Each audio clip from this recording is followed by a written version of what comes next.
This is COVID-19, the virus that lives on, hosted by Pauline Dulang. Hello and welcome to COVID-19, the virus lives on. My name is Pauline and I am joined with retired military Air Force member, Mr. Bill Rogers. How are you today?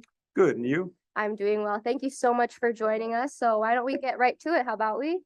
Sure, Yeah, okay. we should. So you are retired from the military, from the Air Force. So thank you so much for your service and all that you've done.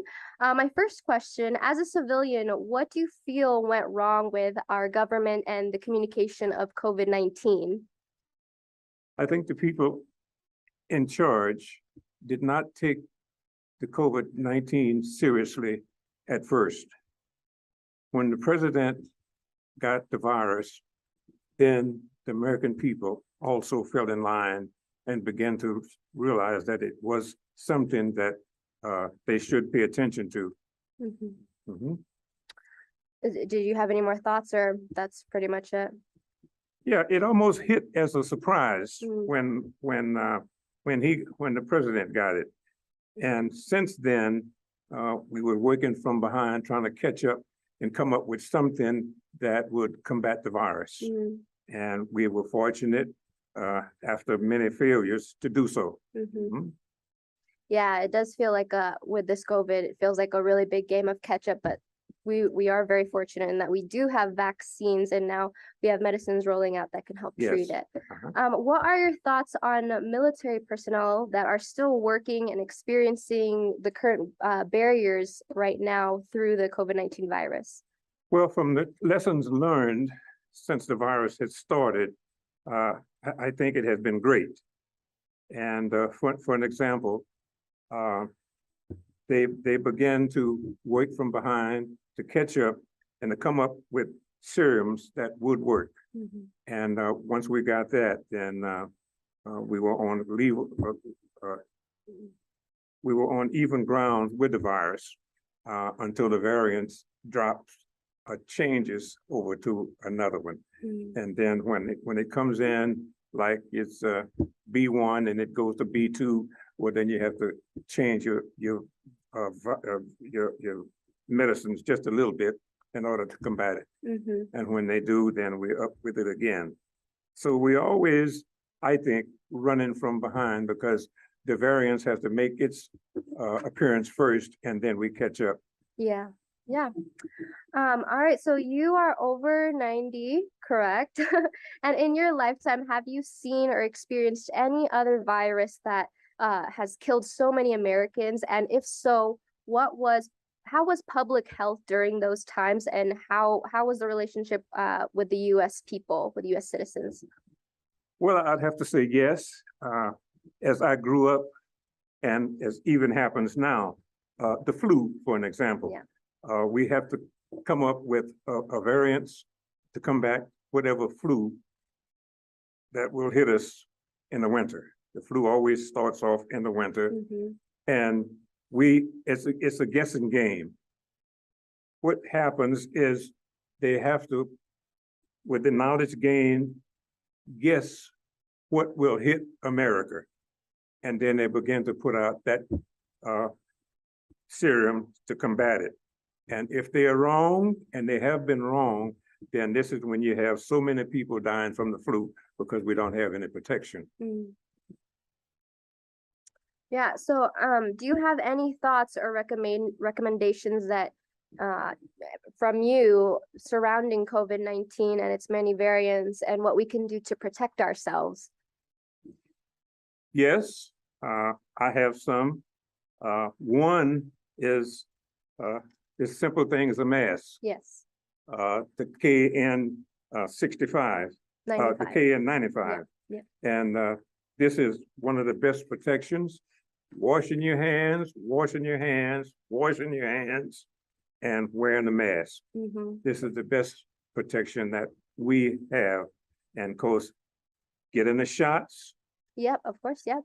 You get your shots, and then you, after the shots, about 6 months, according to the age, once you've had your shots, then you have to have a serum to booster shot.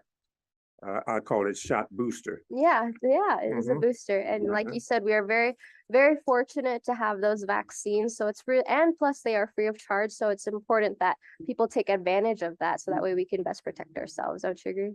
Well, the mistake that's made is a lot of people will not get their shots. Yeah. And they see people dying all around them because they don't get the shots. Why is So that, do you think? it's really amazing. And the ones I feel sorry for are the little children that Mm, their parents refuse to get the shots. I let them have the shots. And we go all the way down to 6 months to 5 years and then on up, mhm. that they have made preparations, the government have, that if the children are allowed to have it, the chances of survival are far greater. Mm, yeah. And my last question, honestly, I'm assuming you've gotten your vaccine shots as well. Yes, I have. Where were you able to get them? Being a retired military person, I got mine from the VA. Mm, yep. And the way it happened is they just called, the phone rang and they called and said, have you had your shot? Mhm. No, I haven't, but I would like to. Well, when would you like to come out here and get it? That's great. And then I went out and got the first shot, and then they automatically put me on the list and they told me a month later I could get the second shot. And I Mm, did. And then when the boosters came out, it was the same way. same way. They called and said, hey, you can get your booster now. So I was able to get the booster. And then after that, they said, well, all people over 65 can get the second shot. So I was able to get the second shot from the VA also. Awesome. That sounds like you had a very smooth process with that, and I'm Very easy. really very easy, glad. No problem. Yep. All right. So thank you so much for joining us, Mr. Rogers. Your insight was very, very helpful, and to all of our audience members. Yeah. Okay. Thank Well, you. there's another monkeypox Mhm. is another one that Yeah. is really in Europe and in South Africa going wild.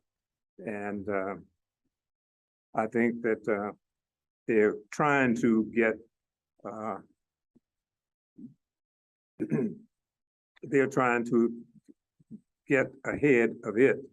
But I guess if a little animal bite you, and this is a sexually transmitted, but also if a mouse would bite you or any small animal, that could set it off in one's body. Yeah, I have heard about monkeypox as well, and hopefully we are ahead of the game on that because, I mean, we just learned a really big lesson within the past couple of years. So hopefully we know better not to make similar mistakes. Yes. Moving forward. Yeah. Very good. Yeah. Thank you so much for joining us, Mr. Rogers. And that was today's episode. Thank you so much for joining us. This has been COVID-19. The virus lives on. This has been COVID-19, the virus that lives on, hosted by Pauline Dulang. If you'd like to leave suggestions, email us at ewcfacts@gmail.com. That's ewcfacts@gmail.com. This has been an EWC Communication production.